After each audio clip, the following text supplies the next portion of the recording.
Hello, I'm Nancy, and welcome to Soul Talk, where we explore the soul in all things. Today, we're going to talk about the experience of being on the spiritual path and how did we get there with Leslie, Hazel, Iris, and Judy. I'd like to begin by reading something from a booklet called Unveiling the Spiritual Path. You'll find a link in the description. And then we'll watch a short video on the frequency of the soul.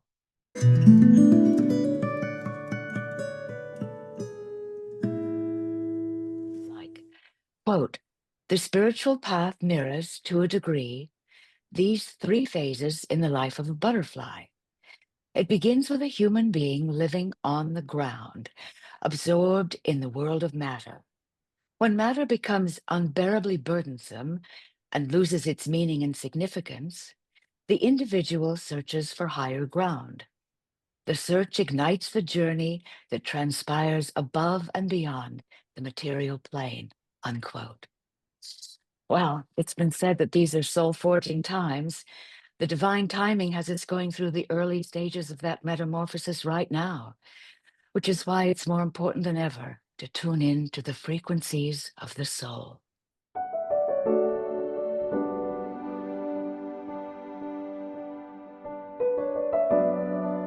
In this climate of world unrest, the only true resting place lies within the soul, that reservoir of loving wisdom that sees and knows.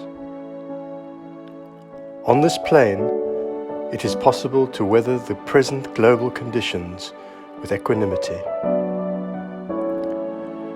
It is the frequency of the soul that throws open the portal to the higher kingdom and allows the higher light to pour into human living.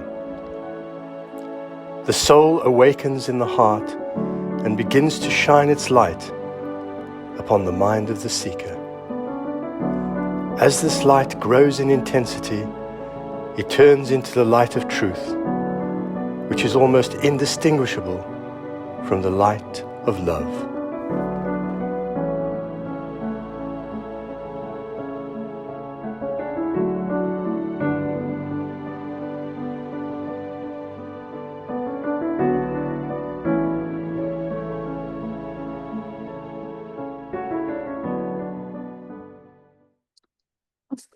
It's so beautiful. I love that when he says, the only true resting place is in the soul that sees and knows. Well, does anybody have any thoughts on that, on metamorphosis? I'll tell you what I heard Pam Gregory in The Astrologer on YouTube. She called the process of the caterpillar going into the cocoon one of liquidizing when he turns to liquid. Now, I don't know anything about what actually happens. I haven't studied it or anything. I just know that a caterpillar goes into the cocoon and comes out a butterfly. But of course, he undergoes a transformation. And then I thought about a time because I think we go through. Well, I know I have gone through many different transformations in my life of different degrees and different kinds that always took me to another place and of growth and understanding and so on. And this one was the first one was the strongest, and it was when I think of liquidizing, I think of turning into a liquid, and it was like melting. They talk about surrender. And it's it's like a process of surrendering, of giving up, of letting go and melting. And because we stay the same physically, but all the change is all within. And that's why they're saying that the only true resting place is in the soul that sees and knows and because it's all within. I think it can come from just exhausting everything in the material world, or an experience or something where you find something that you believed in, something that you thought was truth, that was um, what you were raised with. And then you come to realize you have these other ideas, and you've learned through experience that this doesn't apply to my thinking anymore. I don't, it's not a truth. And it can be a very, very challenging time because everything you knew is kind of out the window, or can be. And it takes great courage, I think, in time to be able to determine what's really inside you and be in touch with that inner, your inner self. I think it's the discovery of your inner self. And maybe that's what the caterpillar experience to the butterfly is, discovery of that change, and discovering that divine being, or people call it different things. It could be just uh, your conscience or whatever that you trust. You've learned, or you're learning to trust that more and more than people or anything in the outside world. Yeah. Yeah. One thing I find very, I guess the word is hopeful, with the butterfly analogy. When the butterfly dissolves, it doesn't completely dissolve. It dissolves down to one cell called the imaginal cell. And then that cell reorganizes the caterpillar into a butterfly. Doesn't always work. That's why sometimes we find these cocoons that are just nothing there. But the idea that there is something inside each and every one of us that wants to reorganize us at this higher level, I just think is wonderful. I really do. Yeah. It doesn't always start out like a feeling like a high level, though, does it? No, I mean, no. yeah, you know. But I figure every little step is progress. I know, I know. You know, that quote that I started out with, the search ignites the journey that transpires above and beyond the material plane. Um, so the search ignites the journey. Like the search and the journey are two different things. Yeah, Mhm. yeah. And yet they're I've, one I because I they know. live in each other. Yeah, yeah, yeah. But if Well, everything was, sorry, go ahead.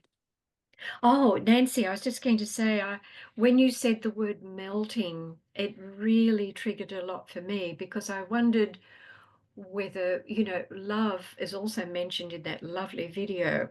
And Iris, you spoke of truth, and you made me think that, or realize that truth and love are really much the same thing, because when we're totally immersed in or focused on the truth or love, allowing love to flow, everything else melts away.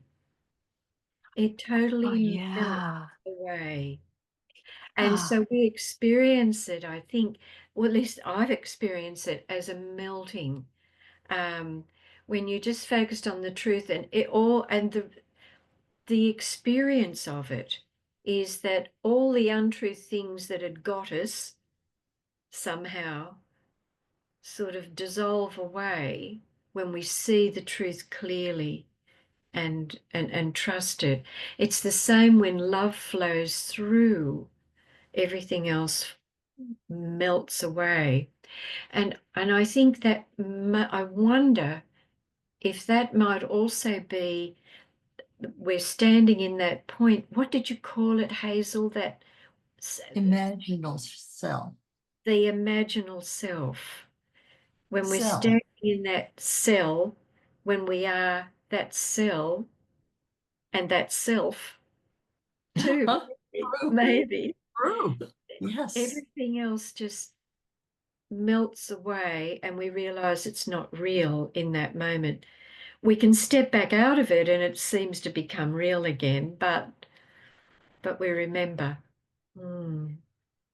I'm also thinking about the butterfly, and the butterfly is very beautiful, as is the soul.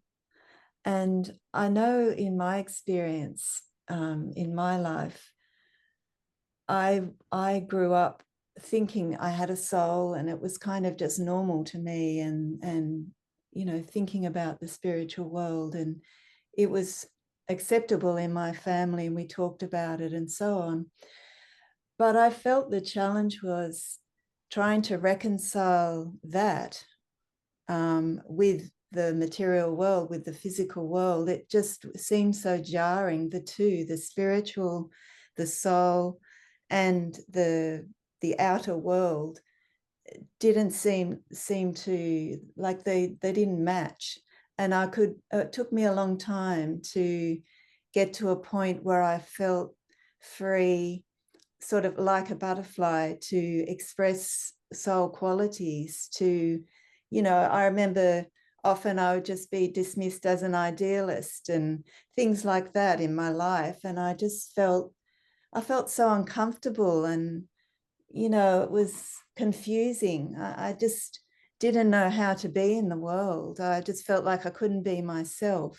So that analogy of the butterfly, I'm wondering if that, you know, later in life, wanting to openly express soul qualities and to realize that is the way, that is like the butterfly that shows all its beauty. I'm wondering if that's part of the analogy. The soul, like at a young age, referring to the soul, I mean, what is that? I mean, what it, you know, I mean, I feel like only recently in my life I have more of an indication of what the soul is. We use that word all the time, but it was, I don't know, more of a religious kind of thing that came for me, and that it was invisible. That's the thing, we're talking about the invisible world. And I don't know whether I'm making any sense, but I'm trying to get to it. But I'm just thinking about the viewers that might be watching this too. Soul is, I suppose it's experiential in a way, isn't it? It's an awareness that there's a realm that's not what you see around you. mhm. Yeah. Well, Constantly, aside from religion, if you've been in the arts anytime, you know, if you like learning to play, when a musician plays an instrument, you know, the teacher might say, well, you know, play with your soul or hear it with your soul. And painting, you know, if you've been exposed to painting, then you know the painter expresses things that the inner world knows that that's not in the outer world. And when I was in theater, they told us, you know, if you want to be good, you have to bare your soul on stage. We were very young, we were in our teens, but we all knew what that meant. So you have to be around that kind of talk where you want to express something else that you don't see or hear or experience in the outer world, that you want to bring through. You know what it is? It's like bringing. That's what we do in the arts. We bring through from the inner self, the inner realm, the what we know within into the outer world. That's why we like the arts. That's my experience. I don't have any experience in anything else really, but that's why we're drawn to works of beauty, because we see that and we know that, you know, we relate to that. You know, that expresses the beauty of the soul, because we all know we have it in it. Well, not all of us, but when we're, you know, coming from our higher self, or on our way to our higher self, we know that. We know that. But thank the you. spiritual path, you know, getting on the spiritual path, getting into that cocoon, the caterpillar knows exactly what to do. And we don't always. We have to be forced or shoved or led somehow, because we have free will. Yeah, I think gradually we respond more to a heart, something that's coming from within, don't we? As we and then we may later realize we've been on the path, Mm. but we don't sort of consciously say, okay, I'm on the spiritual path now, I do this and this. It's not like that, is it? No, It no. unfolds through us as we become more aware of that inspiration, like behind, the painting or the acting or whatever. It's that higher inspiration where it's you're creating under the impulse from within, rather than reacting to what's happening out in the world. So there's a kind of turnaround where what impulses our living is coming from this higher sense of being, rather than, a lower, reactive reaction. Material things, material. Material things. Yeah, Yeah. Yeah. I think that's Yeah. probably why a lot of us, or we've been disappointed, I mean, at some point you discover, when you discover these things, these richnesses in your heart and within, and then sometimes the outer things just don't hold water anymore. And Right. yeah, I yeah. sometimes, like, I think I was born to do this lifetime, because I have always been absolutely fascinated by the concept of life after death. I mean, when I was a little kid, I grew up in the Episcopal Church, and the soul was what survived death. One of the great joys of the path for me has been just what you're talking about, realizing that it's something inside that can be expressed outwardly. It's not something you become when you die. It's not something that's hanging out there watching you or judging you. It's who you are in essence. And each step of the path allows us to express that essence a little more clearly. And that has brought me a lot of joy in this world. Yeah. I think, Hazel, we start to realize who we really are, and the masks that we've identified with up until then, we realize are just masks. They're not who we are, isn't it? Yeah. And this is where I think the creative arts are, just so critical to this process, because we respond to beauty, as Nancy was saying earlier. And in that response, it draws forth, that inner truer being in that moment, doesn't it? So it's a process of realizing that what we thought we were was really just a mask that was useful in the world, maybe, but it's not who we are. Yeah. And it's a constant unfolding realization, really, isn't it? Yes. And I find it exciting that I know there's no end. There will always be right. one more thing to discover, and that's exciting. Yeah.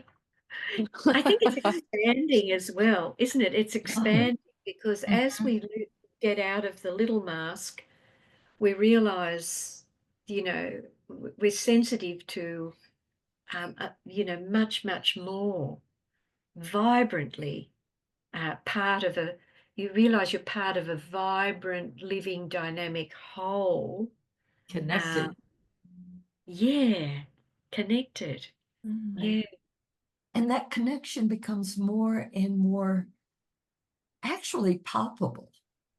What There did you say? is, It becomes it's what? more palpable. You can feel it.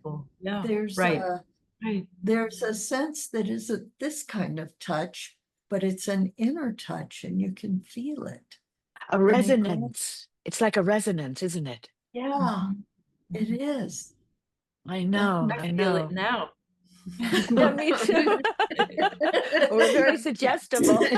Yeah, yeah. Yeah, and it's like Eh, shifting from theory to the actual living experience. You know, as you say, you go to church and you hear about the soul, and the soul's mentioned, and it's a concept. Yeah. But the living reality of it is so much more.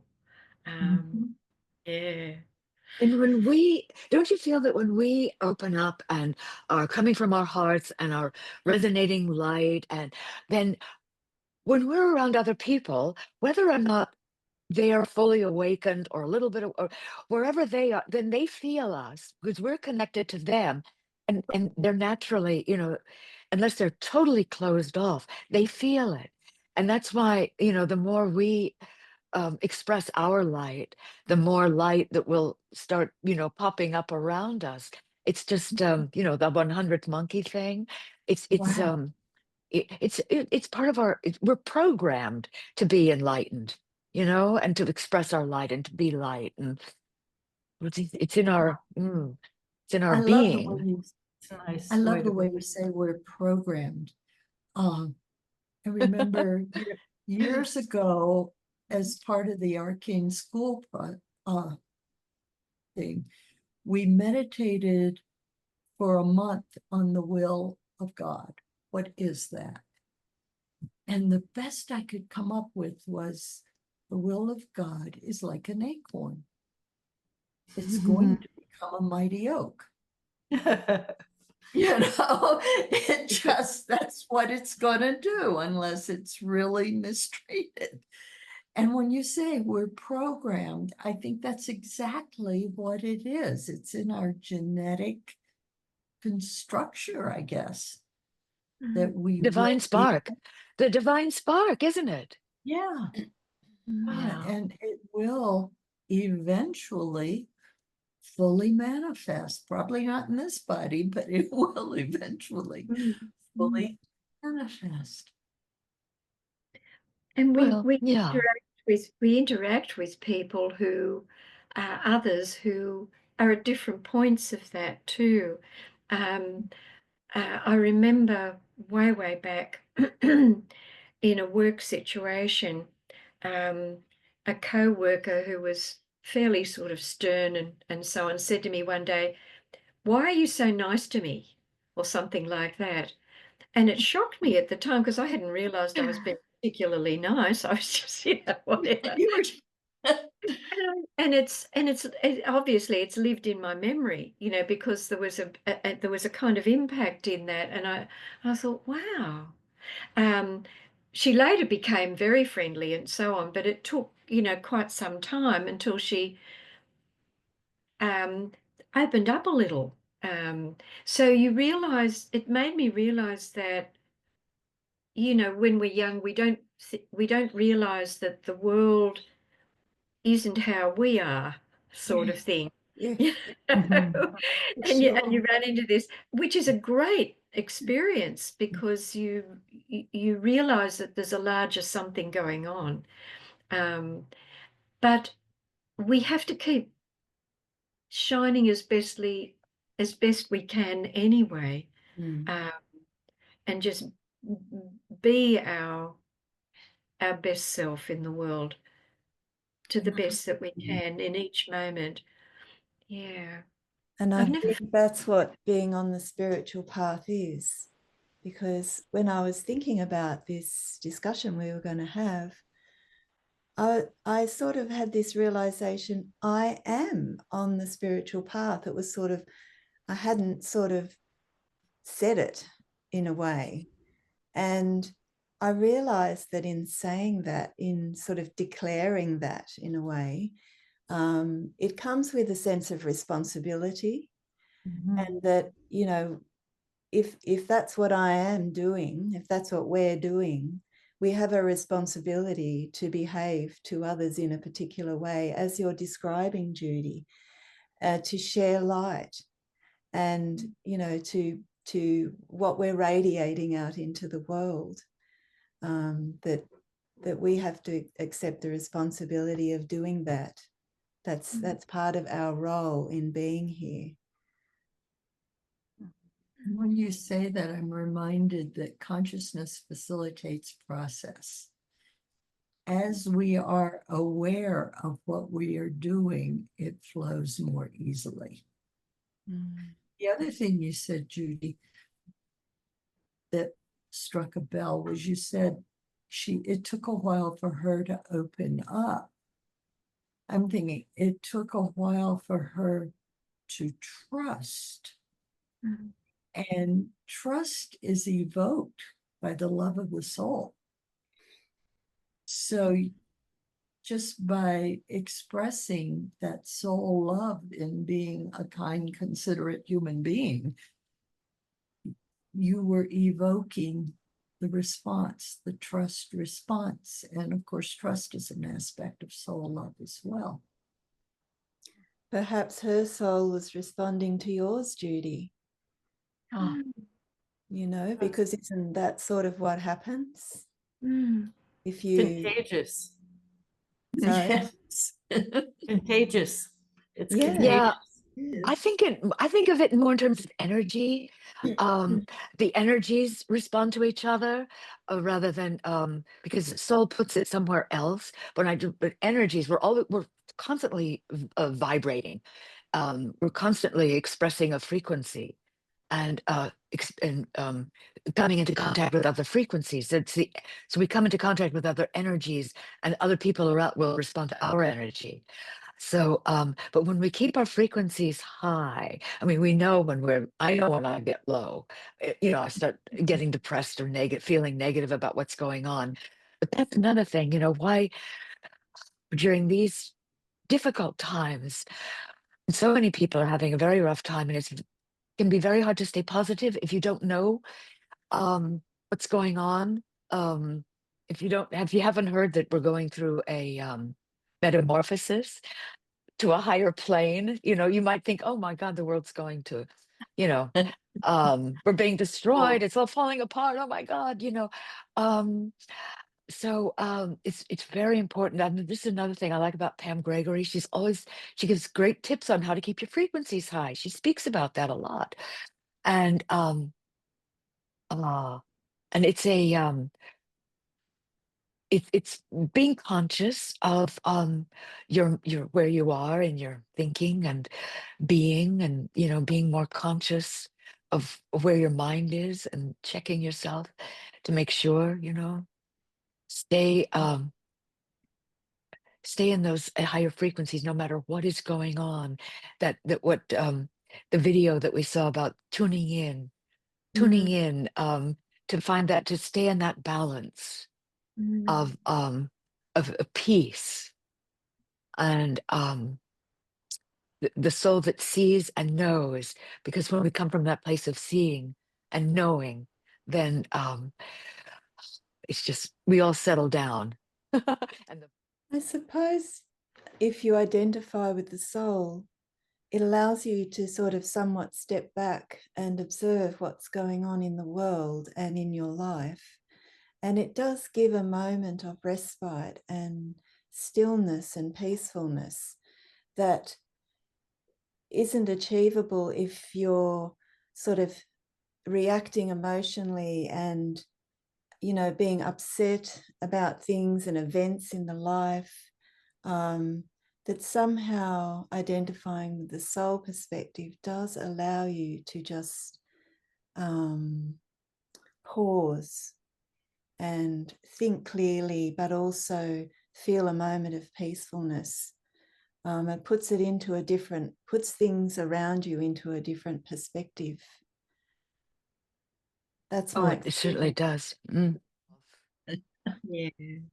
I think also as we become more our soul being, we can see more deeply into the heart of others too. And we can see, like this particular person, looking back down the years, I realized that, I can sort of see into her heart. She was very defensive because she'd been hurt by people, presumably. And you can see that, you can see you can sense that seeing isn't like just physical sight, it's knowing, as you say, Nancy, that knowing, um, because when you're identified with your soul being, the soul doesn't know that separation, so that we're all, there's a point at which we feel connected, but beyond that, there's a point of shared being, so that we know, um, because we are that, um, we are the other, if you like. There isn't any other. But I mean, this is the spiritual path, um, takes us to that, through to that point. But on the way, there are stages of that, I think, and we find that we can sense and know what's in someone's heart, what's behind their outer actions and reactions. Would you say it's really that point of oneness that it takes us to? Right, right? Would you feel that? Is that what you were thinking when you were talking? I think so, Iris. Yeah, I think that's it. And when you're there, well, you see, you can see into the It's a hearts. different kind of exchange, soul to soul, than personality to personality. Because the motivation of the personality is to get something for their separate identity. And sometimes it's at the expense of somebody else's. And so already there's that separate kind of relationship. But if you're in your soul consciousness, that's irrelevant. Like the personality is not important. So there's nothing to be lost or gained or whatever at that level, at the personality level. That's where you experience that love of the soul that's so blissful. The joy, That's not the to say, joy. sorry, What? that's not to say that the world throws challenges up at us. Sure. Even now, we're having this conversation, and a couple of months ago, I had a very unwelcome health diagnosis, and for a whole week, I was in a complete spin, an emotional turmoil, and even knowing what I know and being aware that that's sort of on the surface, that's a physical thing. It still took me a whole week. I experienced it like being in a fog. Like I literally could see fog around me because my emotional reaction was so, it was really strong. And it took me a little while to get back control of my emotional body and to get it to a peaceful state and some stillness again. So I think, the world does place challenges in our path, and that's part of the development of the soul, isn't it? That that's the nature of the spiritual path, and being incarnated on the earth is that we'll have these challenges, and of course karma comes into the picture as well, having to deal with that.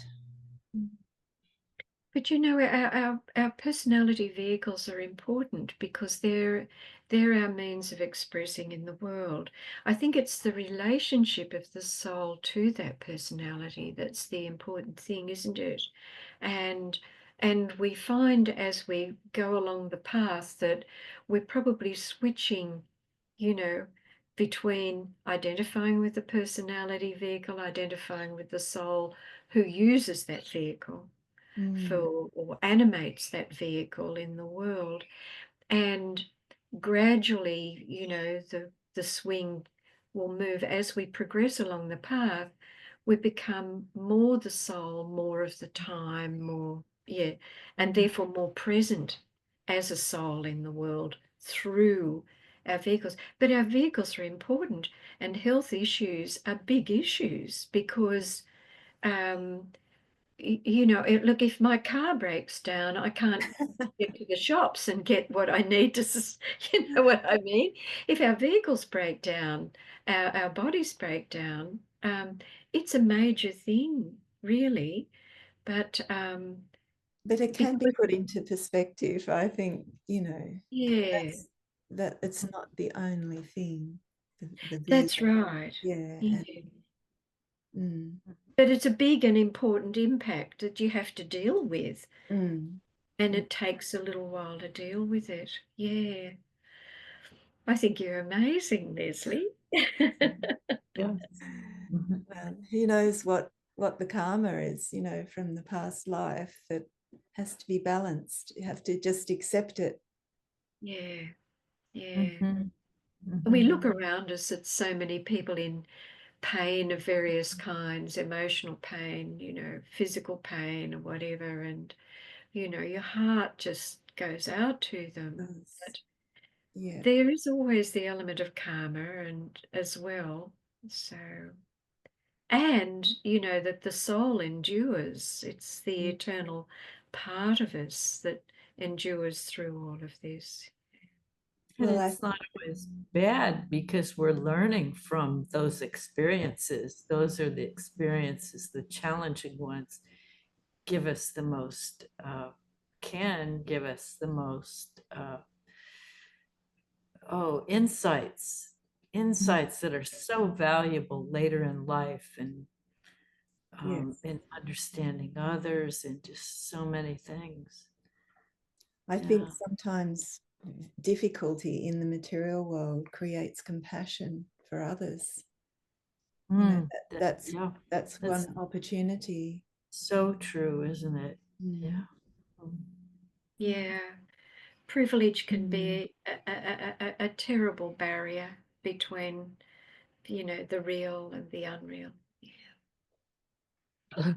Well, it's all part of, you know, whatever the soul has decided, you know, it needs to experience in this life.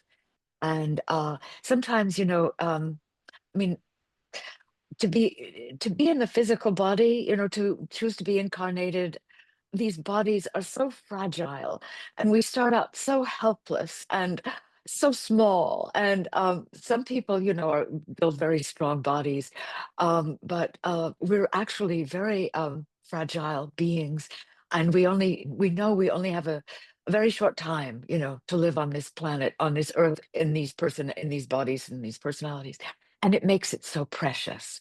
And so when we, you know, have illness or sickness or something goes wrong with our physical, then it becomes even more precious. And that's part of the love of the soul, you know, because this is so fleeting, it doesn't last. And that's why, you know, it just opens up the heart even more because we just love every moment even more. And we love our loved ones even more because we don't last. Oh. And we may as well get as much done as we can this time round.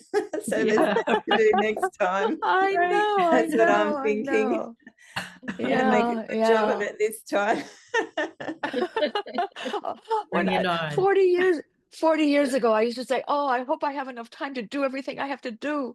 And this was, you know, 40 years ago. And a friend of mine said, "Oh, you'll have all the time you need." Well, I think we've run out of time now for Soul Talks. Thank you. Thank you for watching. And we'd love to hear your thoughts. Feel free to share in the comments. And don't forget to like and subscribe. And